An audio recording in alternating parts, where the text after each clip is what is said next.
Hi, everybody. This week is Parsha Shemot. There's a great children's book that I have read to my grandchildren time and time again, and it's called Don't Let the Pigeon Drive the Bus. And the book is about a pigeon who's always wanting to drive the bus. And the bus driver says, please do not let the pigeon drive the bus. It's a great book. And I think often that's how Parshat Shemot ends.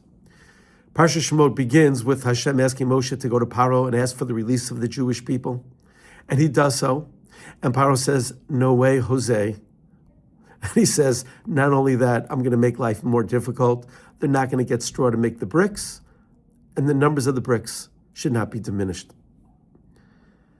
When Moshe walks in Egypt and he sees that his brothers and sisters coming up to him and complaining and say, Moshe, I don't understand.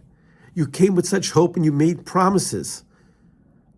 We didn't think you were going to make it worse. Why did you bring this misery upon us, this added misery? Life wasn't hard enough? And at the end of the parsha, and this is where I want to get to, Moshe says to Hashem, Lama, why did you cause this evil unto your people? I came in your name. Now it's a chil Hashem. It's a desecration of your name, God. And many of the commentators don't understand why Moshe is upset. When God spoke to Moshe at the beginning of the parsha, he said, Paro's not going to let them go right away. But don't worry, I got your back. So what was Moshe complaining about? Moshe thought it was going to happen sooner than later. Moshe had a very difficult time dealing with the fact that it was through him that the life of the Jewish people became harder. Ultimately, when I look at these questions at the end of the parsha, it's a why. It's not understanding, even though he spoke to Hashem, and Hashem told him, there's a plan here. I'm a God who can do anything. Still, Moshe asked why. So I take two lessons. One, it's okay to ask why. And two, who really understands God's ways? History is happening so fast.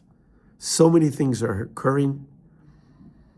And there's no way, no matter how many analysts you listen to or read, how does it all fit into the big picture? No clue. When I was a kid, I used to play with the mazes and I would draw, and I used to get all caught up in not making mistakes. And I found that if I did the maze backwards, no problem. I got right out. It's 20/20 hindsight. There's someone who is driving the bus. I don't want to be the pigeon. I don't want to be the one driving the bus.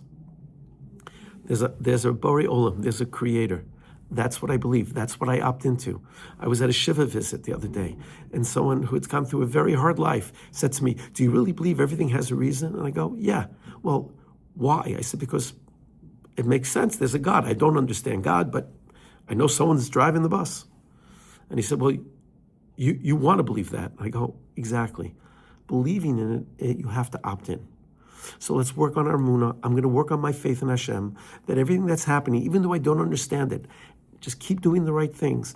And in the end, be'ezrat Hashem, we will get to know Hashem and get to see that this all makes a lot of sense.